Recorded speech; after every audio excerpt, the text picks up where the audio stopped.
श्री शिवाय नमस्तुभ्यम। भक्तों, गरुड़ पुराण के धर्मकांड के प्रेत कल्प में मृत व्यक्ति की ऐसी 3 वस्तुओं के विषय में वर्णन किया गया है जिनका उपयोग कभी नहीं करना चाहिए, अन्यथा भयंकर यातनाएं सहन करनी पड़ती हैं और अनेक प्रकार की हानि होती है। इसीलिए प्रत्येक बुद्धिमान व्यक्ति को इन वस्तुओं के विषय में अवश्य जान लेना चाहिए। भगवान शिव ने नंदी महाराज को अत्यंत ज्ञानवर्धक जानकारी दी है। इसे सुनने से आपके भी ज्ञान में वृद्धि होगी।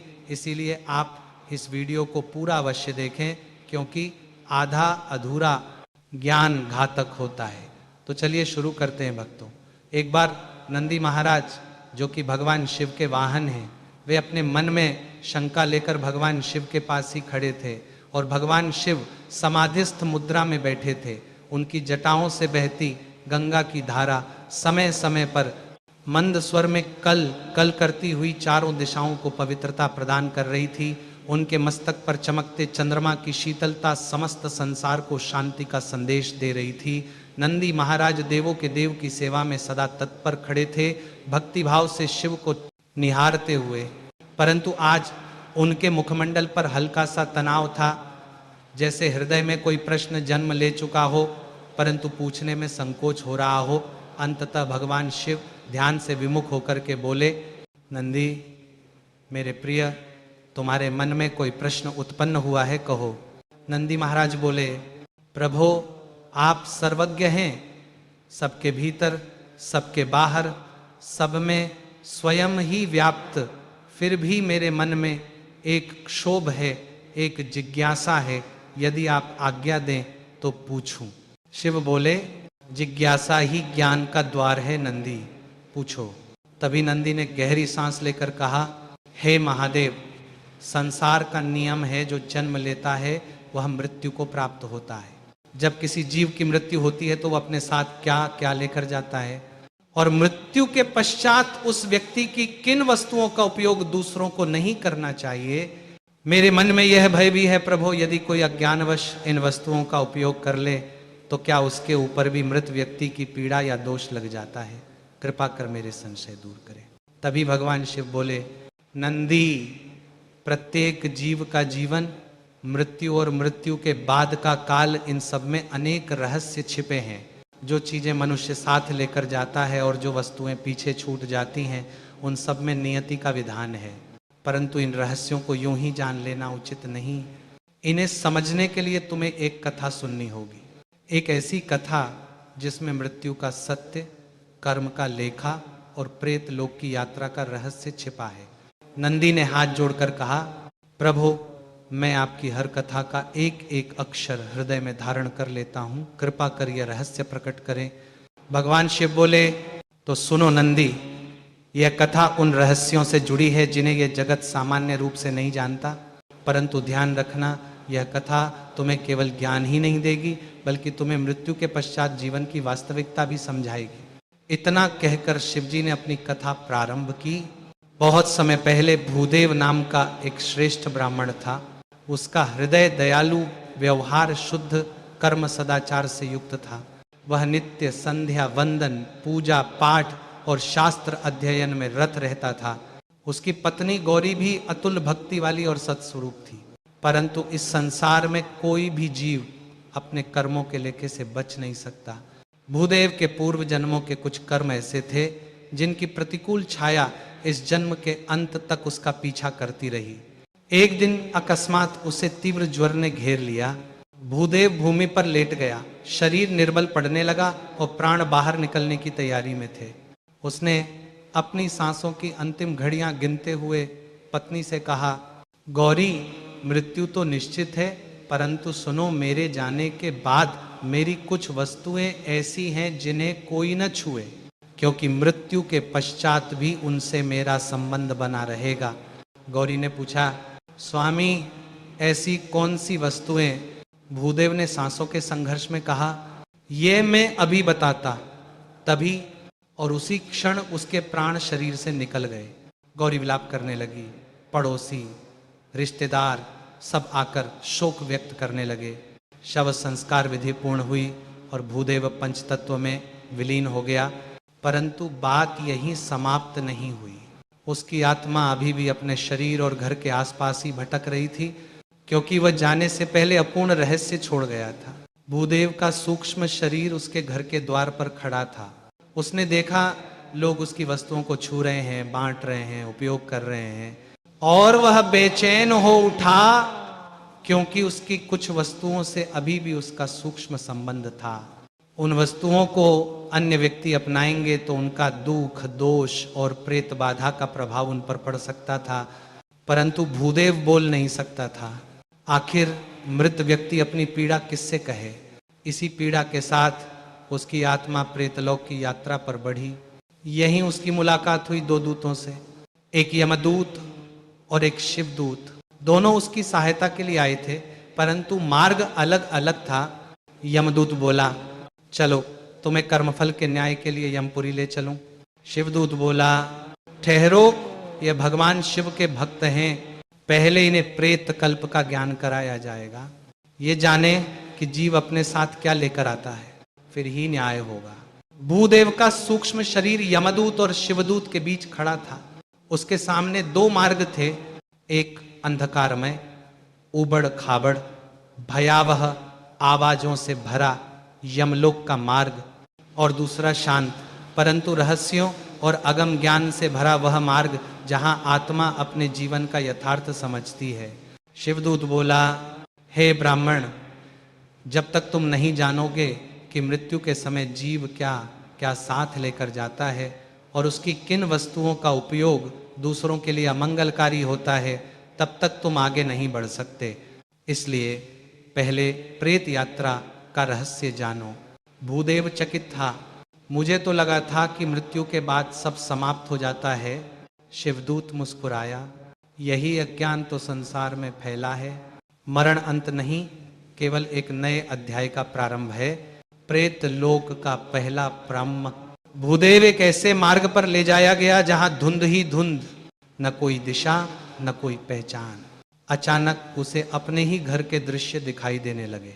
उसने देखा उसकी पत्नी गौरी उसका प्रिय आसन झाड़ रही है, उसके वस्त्रों को धूप में रख दिया गया है, उसकी पलंग पर एक नया रिश्तेदार सो रहा है और कोई उसका प्रिय कमंडल लेकर उपयोग कर रहा है।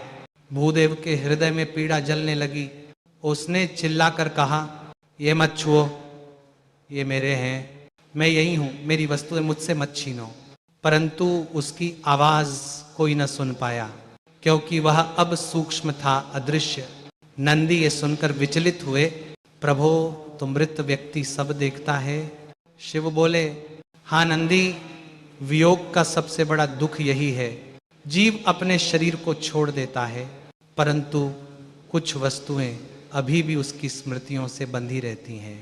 जब दूसरा उन्हें अपनाता है, सूक्ष्म शरीर में क्लेश और क्रोध उत्पन्न होता है। इसी क्रोध से प्रेत बाधाएं जन्म लेती हैं। प्रेत लोक का दूसरा पाचाव पश्चाताप। शिवदूत ने भूदेव को आगे बढ़ाया, जहां आत्माएं एक दूसरे से रो रही थीं।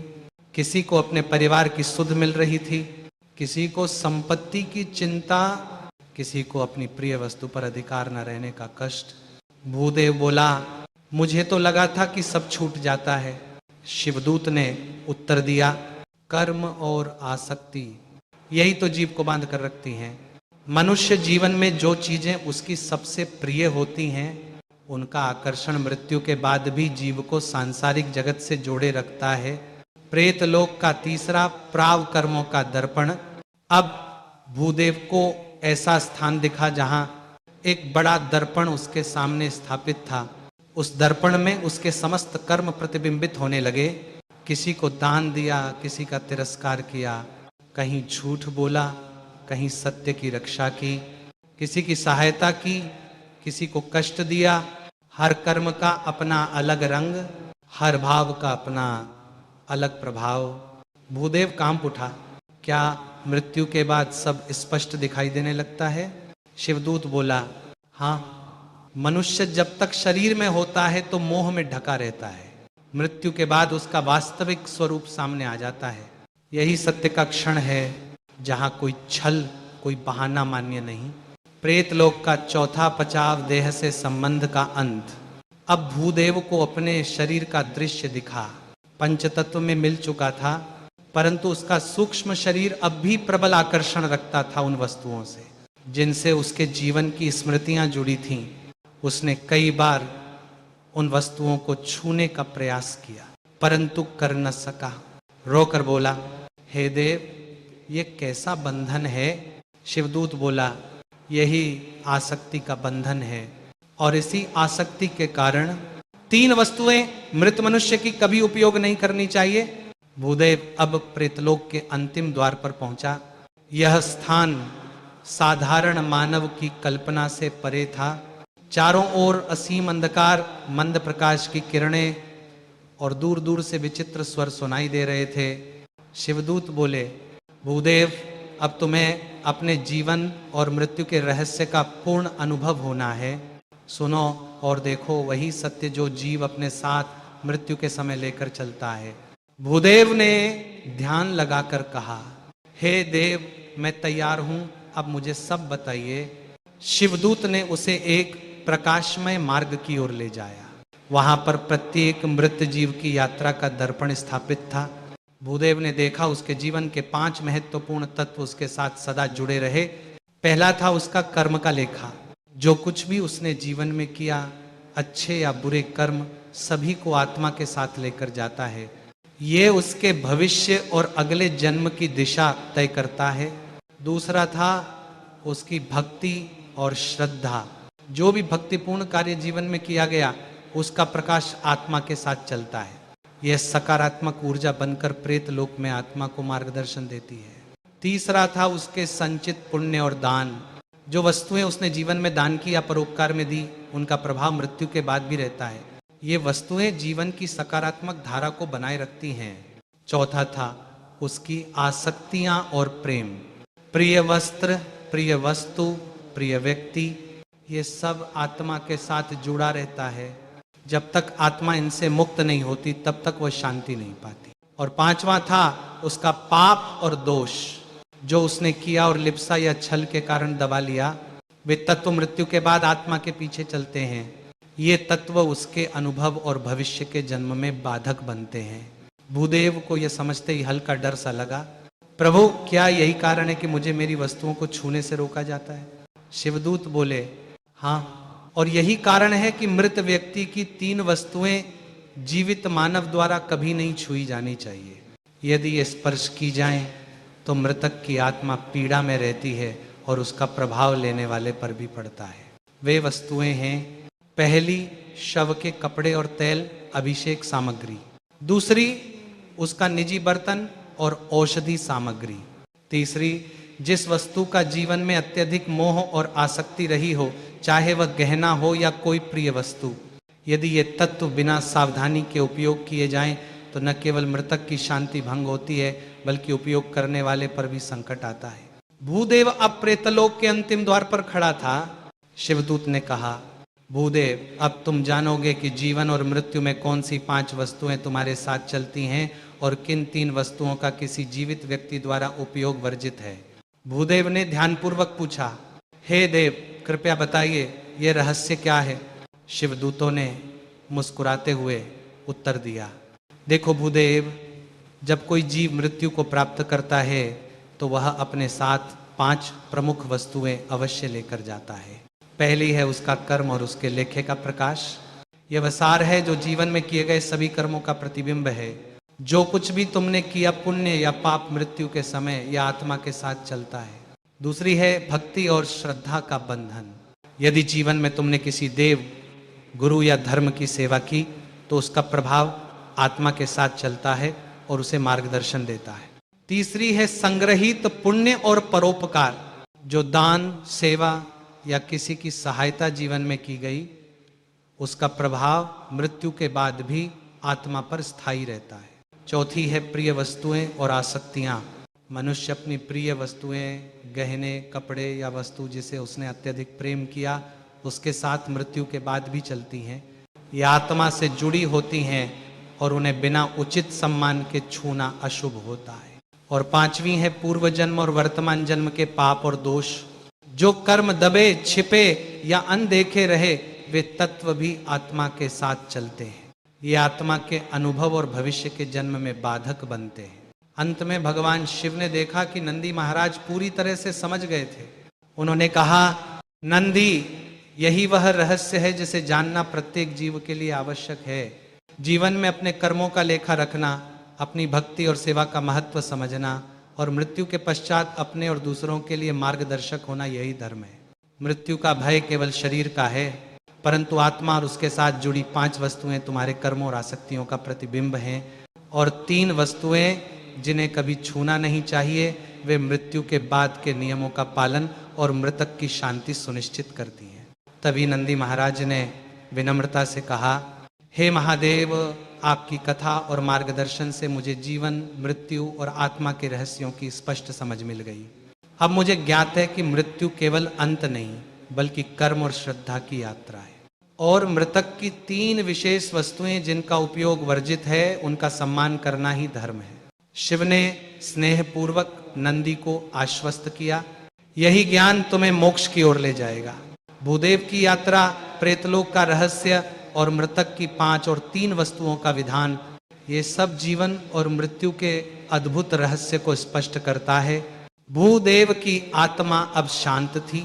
उसने जाना कि मृत्यु केवल शरीर का अंत है, परंतु आत्मा, कर्म, पुण्य, पाप और आसक्तियां उसके साथ चलते हैं।